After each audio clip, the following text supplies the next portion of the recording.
Pourquoi avez-vous eu besoin de mettre en place une méthode agile à ITF1? Donc chez ITF1, on avait déjà mis en place quelques parties quelques méthodes agiles dans le passé. L'idée était aussi de rapprocher les équipes métiers des équipes projets pour une meilleure communication, un meilleur partage de l'info, ce qu'on espérait à travers le management visuel. Et enfin, on avait chez ITF1 une instance qui s'appelait le comité d'arbitrage qui permettait d'engager les ressources sur chacun des projets. Concrètement, qu'est-ce que la culture agile?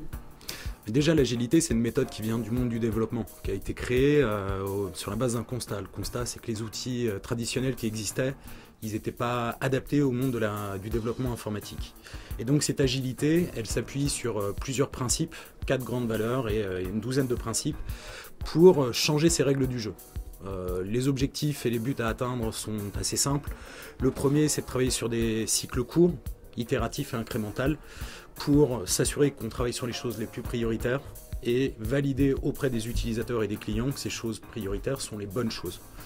De tout ça, il y a pas mal de méthodes et de formalismes qui sont nés, toujours très axés sur le monde de l'informatique, et petit à petit, au vu de la prise de conscience et de l'adoption de la méthode agile dans les différentes DSI, cette agilité, elle est sortie du cadre de l'informatique pour aller adresser des problématiques managériales, marketing et même cycle de vie de produit.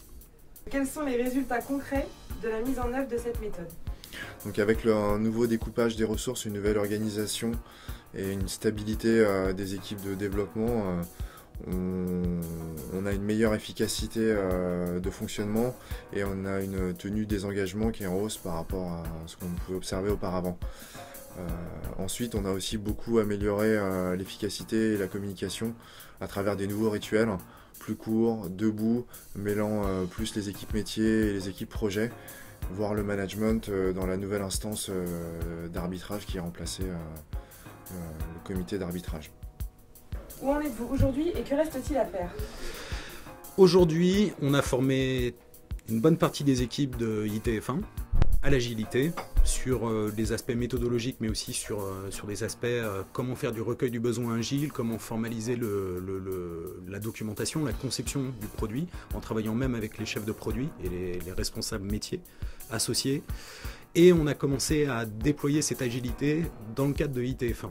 Ce qu'on a fait principalement, c'est travailler au niveau d'une réorganisation et de la restructuration du service pour basculer sur un mode feature team qui optimise la production de valeur. C'est-à-dire qu'on va spécialiser, autonomiser des équipes sur la réalisation d'un sujet et d'un périmètre fonctionnel donné pour que ces équipes soient en autonomie et soient responsabilisées sur ce domaine.